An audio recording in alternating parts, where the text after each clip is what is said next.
the social and was in the lab. Fact. Speaking about the lab, bro.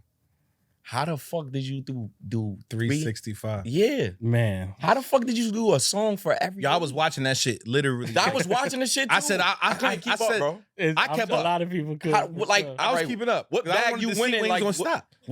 what bag you winning? Like Man, it really started. So I seen this video in like 2017 of Nip and Gary Vee. oh Doing a yeah. I little heard interview, and they was talking about how one day somebody gonna drop 365 songs and do the whole thing. So in 2017, I felt like I was like, man, I probably could do that low key. I just, my ability. I'm like, man, I probably really could do that. And then time went by, I never did it. The pandemic hit. In the middle of the pandemic, I'm like, damn, You ain't this had is shit the to do. time. If I would have did it in the pandemic, it would have probably It'd got have been, caught on more at that time. Now Right. people are catching on now. But I was like, damn, I should have been doing it now. So I was like, fuck it, I'm gonna do it top of the year. And this was like, I think you started January 1st. No. Yep, January 1st, 2021. Yeah. Yeah, and then so I was like, fuck it, I'm gonna do it top of the year. And then January 1st, 2021, and it just was locked in the lab. That shit is fire, bro. That's amazing. Bro. No, I That's appreciate amazing, that. my nigga. I did it like with the intention that it's a legacy play, right? It's gonna live with me forever. That's true. Whenever Nobody ever did that. That was part of your intro. nobody did. Yeah. You know what I mean? Like a lot. That's every gonna be circle I that's go gonna into, follow you forever. That's what people talk about. I knew like in the moment, people probably won't catch it, but I created a catalog off of that. You know what I mean? And now moving forward, people are starting to realize like, damn, he did what? And people are going back now. Like Right. people, it's like there's this dude on Instagram. What's his name? Shout out Mitten Ray. He be like every day, he's like on his own separate journey. But every day he's posting one of my songs from 365 as a fire. part of his journey. He's chasing That's whatever hard. he's chasing. That's fire. Yes, Yeah, that's you know hard. what I mean? That's So it's hard. like people That's are fire. starting to go backwards in the catalog. Did you get So- writer's block at any given? That's what I was just about to ask. And like, Surprisingly not. a Like, nigga you know like me- that, who said, I want to say Jim Jones said it, but I don't remember who said it. Somebody was like, to stay inspired or to fight writer's block, you got to keep working. Okay. And that's like a true ass statement. Like if you getting writer's block, it's probably because you're not working enough. Right. wow, That's true. I ain't a Now rapper. you think about it, that's true. Yeah, so that's true. I really surprised. I thought I was, to be honest. I thought I was gonna get writer's block, but for whatever reason, I guess because the muscle was being exercised. So That's much. true. Nah, that's true. Did you have a specific time and when you was recording? Because that plays a part too. Nah. So what happened was I decided I was gonna do it December, like middle of December, like December 15th or some shit like that. And then I was like, all right, I'm gonna just record as much as I can leading up. So I probably had like a 50 song head start. Oh, So then so basically for the first like 5 months till like May, I was having the month done before the month came because I would just keep recording. Got it. Right. And then in the middle of the year, like life happened, my aunt passed and shit was going on. And so I kind of slowed down. So then by June, the middle of June, I came back from my aunt's funeral. I had a song for the day I came back, and then the next day I didn't have no song. So from fucking June 16th to the 1st of January 2022, I had to make them every day. And so from then, that's when I was like, all right, I don't care when I get it. I just got to get a song every day.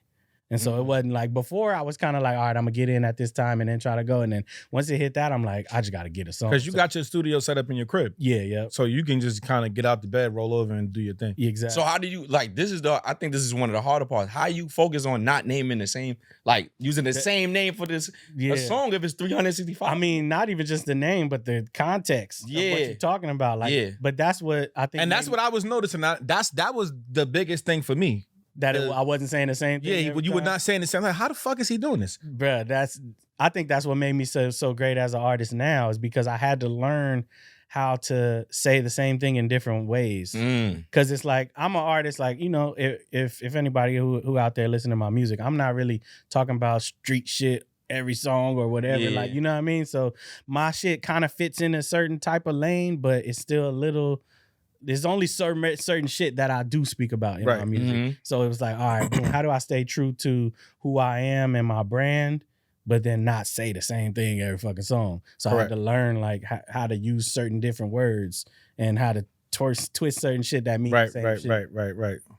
So like, all right, for the inspiration, was you listening to music during that time? And if so, who? Not really, Nah. to be honest. Like I was, but I mean, for me, I probably would like listen to the new shit that came out. Yeah. But for the most part, I was working so much, I barely had time to listen to the new shit. Because it was just, because you got to remember, like, of those 365, I probably produced like 200 of those myself. Right. And So that's another thing. You know what I mean? So it's like, if I'm not writing a record, I'm producing it during that time. When did you start producing? Because I remember at one point you were saying that you wanted to like move on to start doing that. Yeah. When we was doing like the Cypher Nation thing. For sure. And I remember you was saying how you was like copping like little things. You was getting the equipment piece by piece. Yeah. I remember that. So when, like, what really made you go into that lane? Like, all right, cool, I'm a producer. Shout out my boy AC. So that shit was quick, nigga. Like, you just, like, he started and he was good. I was like, what the fuck? No, seriously. No, I think I'm just blessed with like a good ear for music, for real. And it's just like, I don't know. I don't even be knowing how sometimes, but. Yo, there was no time in which we're like, he said he was and what you used, like, he was good. So like, I started out on Adobe something. I forgot what the Adobe program was for beat making, but it was some program. And then I went to GarageBand. And then from GarageBand, I went to Logic. Now I still use Logic to this day. So you had no background in producing at all? Nah, I'm self-taught. But shout out my homie AC. He kind of showed me the groundwork. And then from there, I just kind of just started learning, researching, and just trying shit. Like, I've always been an artist that I'm going to trust my ear. Because I seen, like, I did a lot of research. I watch a lot of interviews, like, throughout my whole career. So I learned from an engineer one time, it's better to sound new than perfect. Wow. So I've always trusted my ear because I know that I'm going to make something that sounds new. And so that's like what I pride myself on as an artist, is trying to make something that don't sound like the other shit. That's a tough task. That's a very tough task. So